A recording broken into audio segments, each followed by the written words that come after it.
¿Recuerdan la película que revisamos en el video pasado, donde Nicolas Cage asesinaba brutalmente mascotas animatrónicas nada más con sus manos? Yo también. Y la verdad que tengo una teoría con respecto a esta película. Y sí, sé que estoy loco, pero estoy convencido de que esta película tiene un lore oculto. Pero no estoy hablando de algo gigante como el lore de Five Nights at Freddy's donde necesitas más de una hora de video para poder explicarlo todo. No. Estoy hablando de algo muchísimo, muchísimo más pequeño que no abarcaría más de 3 párrafos de texto. Y creo que eso sería demasiado para este filme. En el video pasado, revisamos una película muy similar a toda la premisa de Five Nights at Freddy's 1. La película estaba bastante buena, y le dimos un puntaje final de 7 puntos de 10. Nada demasiado grande, pero tampoco demasiado bajo. En dicho resumen, dije que haría una teoría al respecto, la cual al final nunca terminé de agregar porque sentí que necesitaba un video aparte. Pero nunca corté esa parte de la edición, por lo que al final quedó medio trucho eso. Pero bueno, no se preocupen que finalmente se los traigo todo explicado.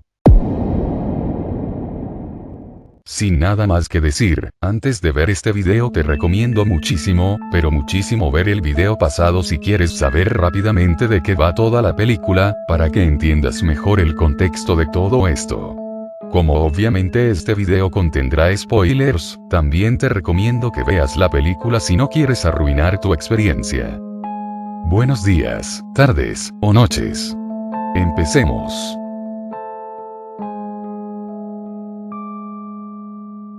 Bueno, no voy a contar toda la historia del juego, ya que obviamente si no este video sería demasiado largo, así que doy un resumen de lo más importante que dije en el video pasado.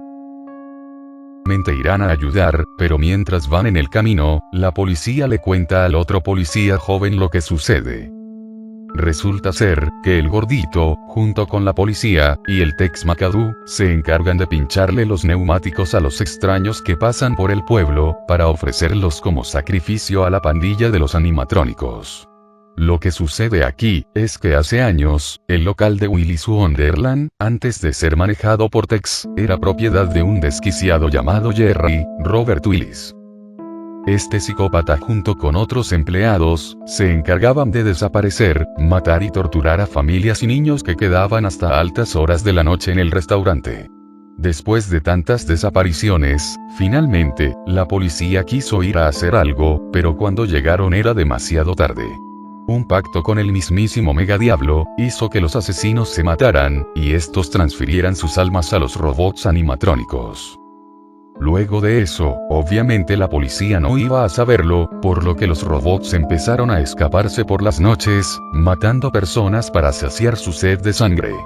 Algunos pobladores, incluyendo a la sheriff, tiempo después se dieron cuenta que los robots estaban poseídos, por lo que decidieron hacer un trato con ellos para evitar que siguieran matando gente.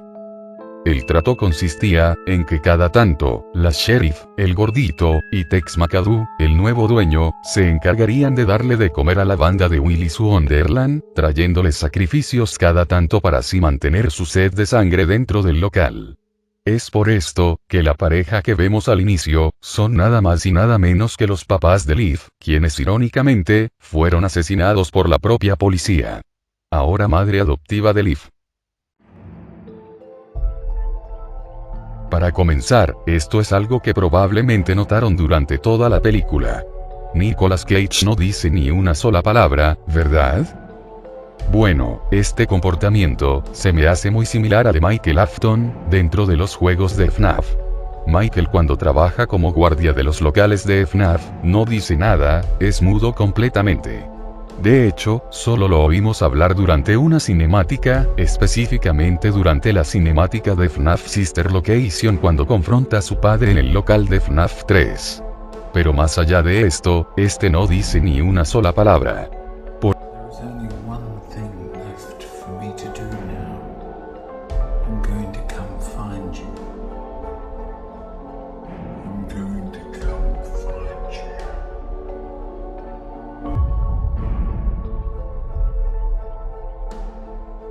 sorprende, esto me hace pensar, la gran similitud que el conserje tiene con este personaje de la saga original de FNAF.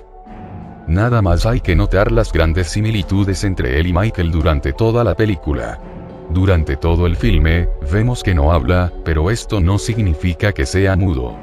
Ya que sabemos que llamó al mecánico, que habló con el dueño del local, y que de alguna forma, tuvo que hablar con los demás chicos en el restaurante. Así que, su actitud, muda, es nada más por intereses cinematográficos. Como por ejemplo, ¿recuerdan a Cloud Speed de GTA 3? Bueno, este personaje también se le considera mudo, aunque se sabe que puede jadear y articular gestos verbales, como expresarse. Creo que para este personaje se usó nuevamente este concepto para representar que es un tipo duro, frío y sin palabras. Igual que Cloud Speed. Este es un tipo duro, que no necesita decir nada. Solo actuar. Es por esto que me parece conveniente que Nicolas Cage no hable ni tenga nombre durante toda la peli, y es ahí donde entra mi punto. ¿Qué sabemos del conserje? ¿Sabemos de dónde viene? ¿Sabemos su nombre? ¿Sabemos si habla? Absolutamente que no. Ya establecimos que puede hablar, porque de lo contrario, ¿cómo pudo llamar al mecánico en primer lugar, y cómo pudo comunicarse con el dueño del restaurante entonces? Ahora bien, ¿sabemos su nombre? No. De hecho, incluso en los créditos, podemos ver que su nombre está colocado como el conserje, sin darle un título real o un nombre a este personaje. Por ende, se me hace sospechoso que para algo tan simple, como darle un nombre, hayan decidido darle tantas vueltas y complicaciones al asunto. Se me hace casi absurdo, considerando que no tiene sentido alguno. Es como si simplemente, toda la película tratara de ocultar la identidad del protagonista, sin darnos ni nombres, ni identidad, ni la razón por la que se dirigía a ese pueblo. Y es ahí donde entra mi teoría.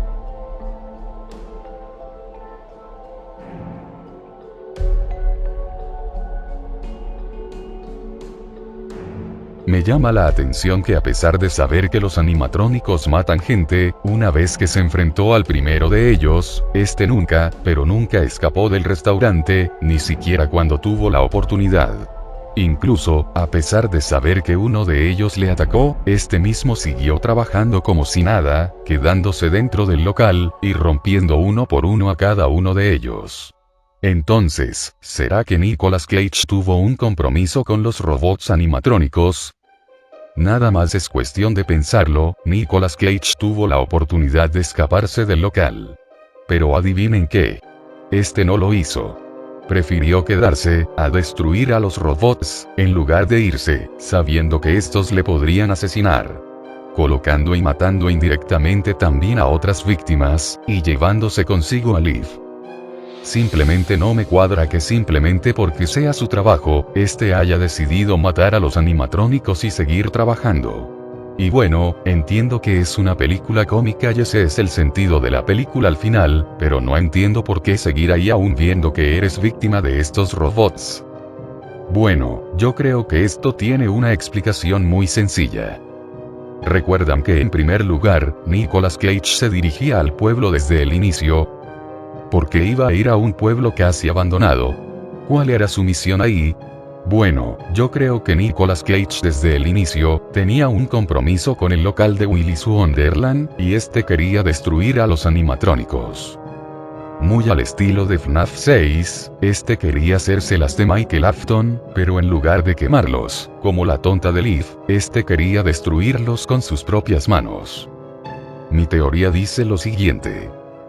Yo pienso que Nicolas Cage es familiar de alguna de las víctimas de Willy's Wonderland, y es por esto que quiere destruir a los robots. Porque sabe que las almas dentro de ellos, son de asesinos. De hecho, Liv y los demás le advierten de que está en peligro, pero este mismo no les hace caso. ¿Por qué? Porque quedarse ahí cuando sabe que está en peligro. Creo que su intención desde el inicio, era la de destruir, aniquilar y matar a estos robots. ¿Por qué? Probablemente porque fue víctima de alguno de ellos cuando niño, pues recuerden que los robots no mataron gente porque sí. Los robots fueron poseídos por almas de asesinos seriales, los cuales reencarnaron en estos cuerpos para seguir matando. Y veo más creíble que Nicolas Cage haya querido deshacerse de ellos porque probablemente haya tenido alguna conexión más cercana con todos. Sobre todo con Willy, quien veo que es el que quiso dejarse para el final.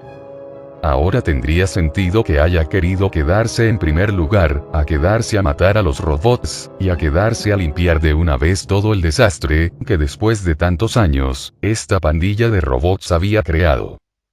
¿Pero qué creen ustedes? Tengo teorías fugaces al respecto con esta película. Más allá de esta trama que se puede expandir, realmente no sé qué decir. Pero bueno, sé que este fue un video particularmente corto, pero creo que era necesario explicarlo aparte para envolverlos un poco más en el lore de Willy's Wonderland. Me gustaría que algún día, lanzaran alguna secuela o precuela que explicara más sobre lo que hicieron los robots, o sobre el pasado de Nicolas Cage, que fue medio incierto y medio estúpido como sucedió todo sin darnos un contexto real. ¿Qué crees sobre esta teoría? ¿Piensas que todo esto fue a propósito, o nada más es Nicolas Cage matando robots porque se le pintaron las ganas? Déjame saber qué piensas abajo. Sígueme en mis redes sociales abajo, regálame un me gusta, y únete a mi servidor de Discord, que es totalmente gratis. Sin nada más que decir, nos vemos, y hasta la próxima. Un saludito para los miembros del canal.